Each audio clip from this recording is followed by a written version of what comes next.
Disney is suddenly getting a heart and saying that they are concerned with prices of the park and asking, why can't families afford Disneyland and why isn't it such a magical place? Well, I'm here to tell you, Disney is only magical if you're a millionaire. Let me say that again.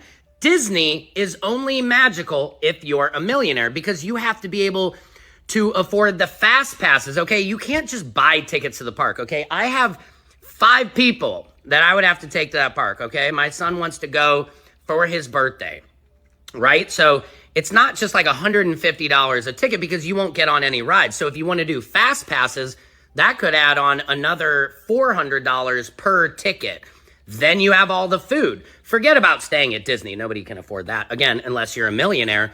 But to be able to pay to have the magical experience, you have to be able to get ahead in the lines because everybody knows you go to Disney and you're lucky if you get on 1 to 2 rides. And most of the times it's not even the ride you wanted to get on. It's just the ride you're settling on because the lines are so insane. You have California Adventure, the Lightning McQueen ride that's always 2 hours. It's just all these theme parks are way too expensive. And look at any father leaving any Disney park. Going outside has gotten genuinely expensive and ridiculous. And I think a lot of this is obviously just general inflation and a lot of these companies using these really extractive things like dynamic pricing and surveillance pricing. But there's also this aspect of this that comes with FOMO and social expectation.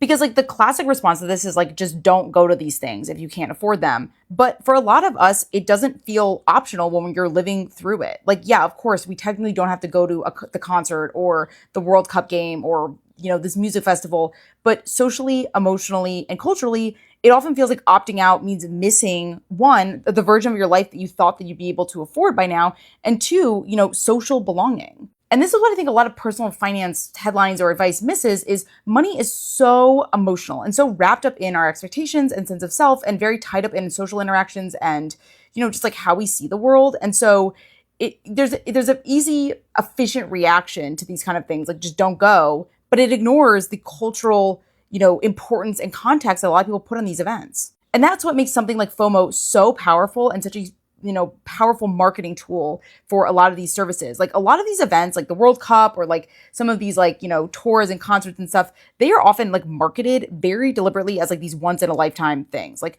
your favorite artist is finally touring, the trip that everyone's like been talking about. Like there's urgency and scarcity baked into all of this. And social media has taken all of this and literally put on steroids, like you're not just missing the event, you are now watching everybody document the event in real time. And so that reinforces the idea that you need to spend money. And on top of this, we live in a culture where debt is so unbelievably normalized. We're like, taking on like buy now, pay later, that is debt, that is a loan. And it's become so embedded in the way that you pay for things and so normalized, especially among young people, that everyone thinks it's normal to be going into debt to pay for these things. But again, the takeaway is not, people are just being reckless with their money and like people just need to be more responsible and stuff. I mean, that is like maybe an element of that. But I do think a lot of it is people that are genuinely trying to buy belonging and make memories. And they also feel like, what is the point? Like my money is to be spent because I'm never going to be able to like build any sort of financial security because of how expensive everything has gotten. So like I might as well just enjoy the now. And I don't blame them. It's like a very rational response.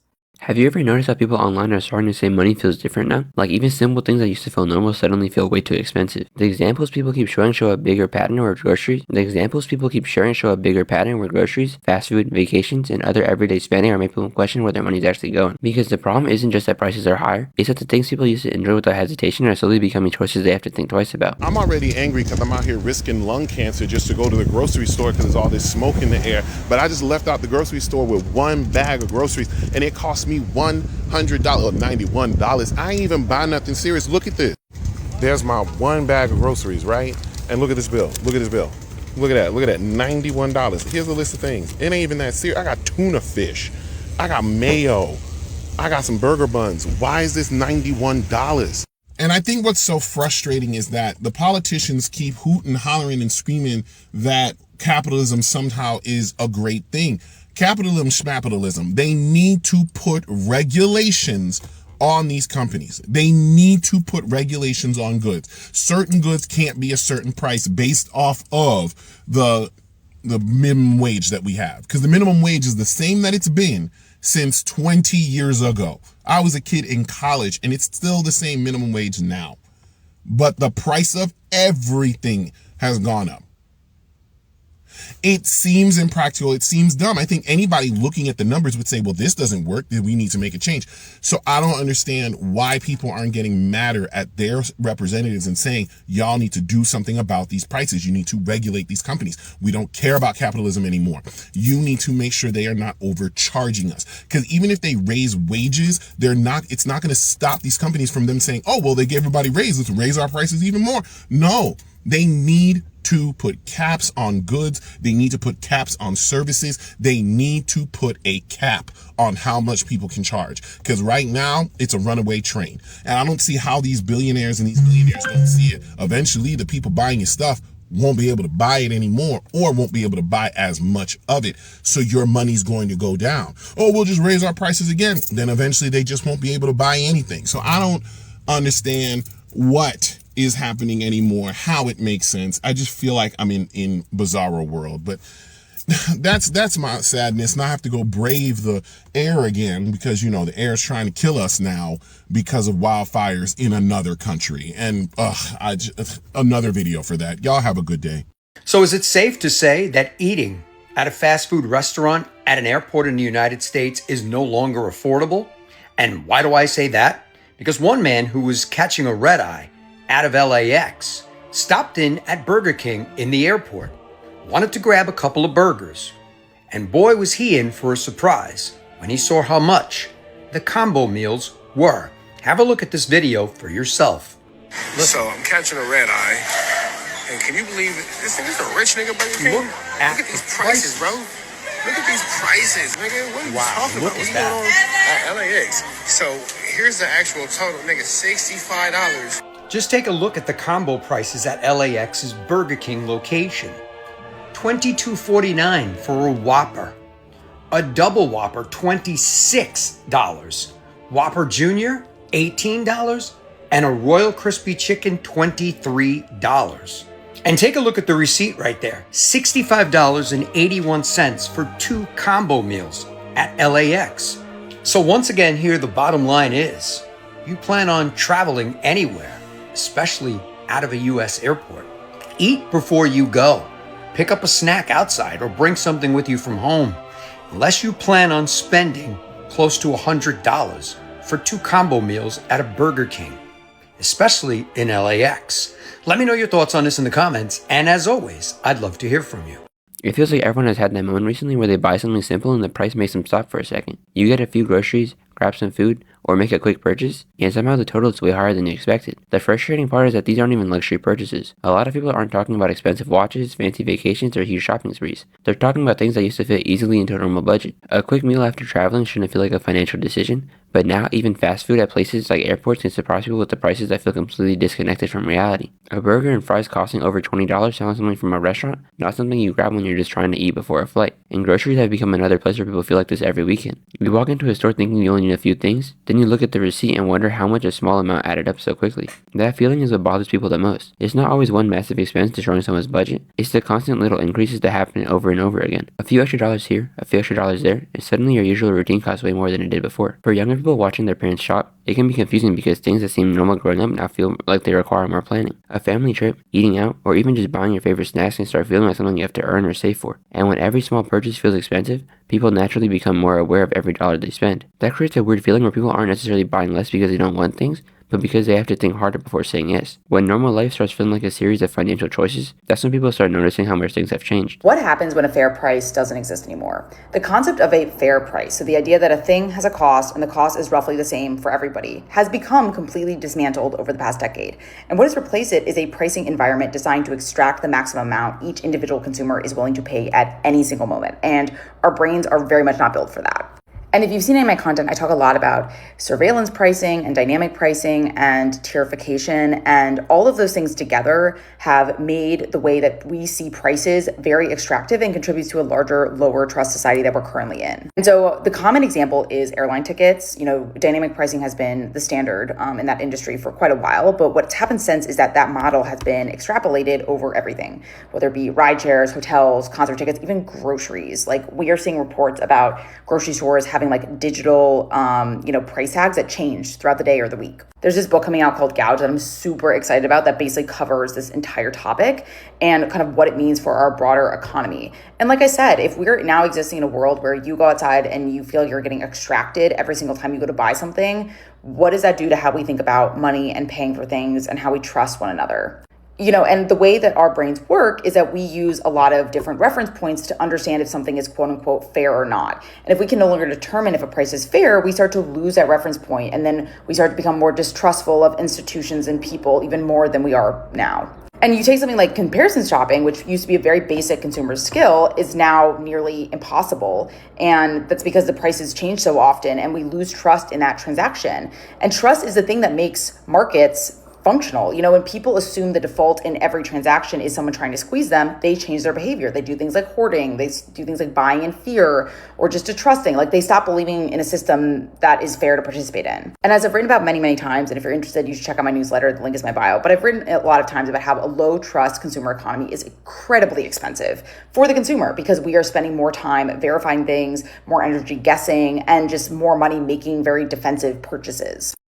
Have you ever noticed something that doesn't seem to make sense? Everywhere you look, people are talking about how expensive everything has become. Canadians are struggling with housing costs, groceries, insurance, debt, interest rates, and people say they're stressed, they're worried, and they're feeling squeezed. Yet, at the same time, you drive through a neighborhood and you're seeing brand new trucks, luxury SUVs, renovated homes, boats, trailers, and expensive vacations all over social media. And if you're struggling financially yourself, it can create a really uncomfortable question. Like if everyone says they're struggling, why does it seem like everyone around me is doing better than I am? And the truth is that appearances can be incredibly misleading. Some people genuinely are doing very well, for sure. Business owners in certain industries have had strong years. Some professionals have seen their incomes increase significantly. Some people bought homes decades ago and benefited enormously from rising property values. Others inherited money or received financial help from family. Some people invested successfully. Some people simply earn much higher incomes than the average, right? And those realities absolutely do exist. But, and here's the thing, there's another side to the story that people rarely talk about. Canada is also carrying record levels of household debt. So for years, low interest rates made borrowing feel relatively painless. People financed vehicles, renovations, recreational properties, and lifestyle purchases because the monthly payments seemed manageable at the time. Then interest rates started rising. Suddenly, many Canadians discovered they didn't necessarily own those lifestyles as much as they thought they did. They were financing them. And there's a big difference. One of the reasons social media can be so damaging is that it allows us to compare our financial reality to someone else's highlight reel, right? We see the new truck, but not the monthly payment. So we see the vacation photos, but not the credit card balance. We see the renovated kitchen, but not the home equity line of credit. We see the success, but not necessarily the stress. And I think that's important because many people quietly assume they're falling behind when in reality, they may simply be comparing themselves to, incomplete information. I was talking to somebody recently who said they felt embarrassed driving an older vehicle because everyone around them seemed to have something newer. Then they discovered that several of those newer vehicles carried payments larger than their entire monthly transportation budget. And suddenly, the comparison looked very different. So what's interesting is that economists often talk about something called lifestyle inflation. As incomes rise, spending trends tend to rise as well. And, the bigger house leads to higher taxes, insurance, utilities, and maintenance. The newer vehicle leads to larger payments. The nicer vacation becomes, the new normal. Sometimes people with high incomes just feel as financially stressed as people earning far less because their expenses expanded alongside their earnings. Now, obviously, none of this means people shouldn't enjoy success, right? If somebody works hard, builds businesses, makes smart investments, creates wealth, that's fantastic. Like, all the power to you. We should celebrate that. But I think many Canadians would benefit from remembering that financial appearances don't always tell the whole story, because the goal isn't to look wealthy, okay? The goal is to build security. The goal is reducing stress. The goal is creating options. The goal is sleeping well at night, knowing that an unexpected expense won't completely derail your life. And honestly, I think that's where the conversation needs to go. Instead of constantly comparing ourselves to what other people appear to have, maybe we should focus more on strengthening our own financial position, like paying down debt, building savings, developing skills, creating additional income opportunities, increasing resilience, because comparison is exhausting. There will always be someone with a bigger house, a newer vehicle, a more impressive lifestyle, but financial peace of mind isn't visible from the street. Ultimately, when you see beautiful homes and expensive vehicles, just remember that. There are many possible explanations. Some people are genuinely thriving, for sure. Some are carrying significant debt. Some are benefiting from decisions they made decades ago. And some are simply projecting an image. And, the reality is that you rarely know someone's complete financial picture. And that's exactly why comparing your life to theirs is usually a losing game. For a lot of people, the hardest part about rising prices isn't losing access to random things they never cared about. It's realizing that the experiences they grew up seeing as normal are starting to feel out of reach. A family trip, a theme park visit, or a special vacation weekend that used to feel like a reward now feels like something that requires months of planning. Disney is the perfect example because for decades it's been viewed as one of those classic family experiences. It's the kind of place people show up wanting to visit because it represents memories, celebrations, and moments with family. But when tickets, food, hotels, and everything around the trip keeps getting more expensive, people start asking whether the experience is actually worth the cost. And that's where it gets complicated. Companies understand that people aren't only paying for an item or service, they're paying for the feeling attached to it. A vacation isn't just a hotel room and a few rides.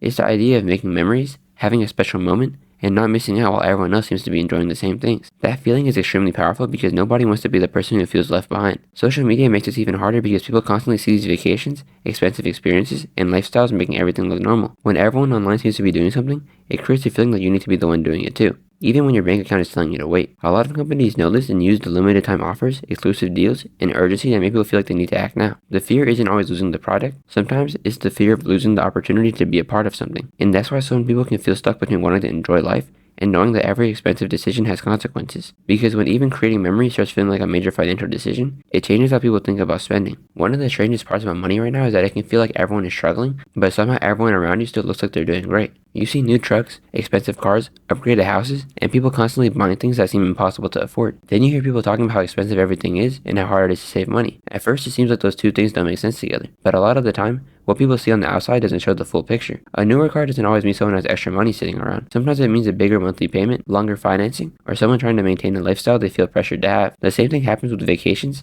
clothes, technology, and almost anything people use to show success. People naturally compare themselves to what they see around them, but they usually only see the final product. They don't see the stress behind the payments or the sacrifices happening in the background. And this creates a weird situation where people who are financially uncomfortable can still feel like they have to keep up. Nobody wants to feel like they're the only person falling behind. So instead of stepping away from expensive habits, some people continue spending because looking successful sometimes can be as important as actually being successful. Social media has made this even stronger because everyone's best moments are constantly displayed without showing the reality behind them. A person can look like they're winning while secretly worrying about their next bill. This doesn't mean everyone with nice things is struggling, but it does mean appearances can be misleading. The pressure to look like you're doing well can make financial problems harder to notice. People aren't just dealing with higher prices anymore, they're also dealing with a culture where spending, upgrading, and showing progress have become also expected. And when the cost of living keeps rising, while the pressure to maintain a certain image stays the same, it creates a situation where many people feel trapped between wanting to enjoy life and staying financially responsible. The hardest part is that there isn't an obvious sign that someone is struggling. A person can look completely fine while quietly realizing that the lifestyle they thought they were supposed to have is becoming harder and harder to maintain. And that feeling is why some people are starting to question whether the way we are expected to spend money actually matches the reality most people are living in.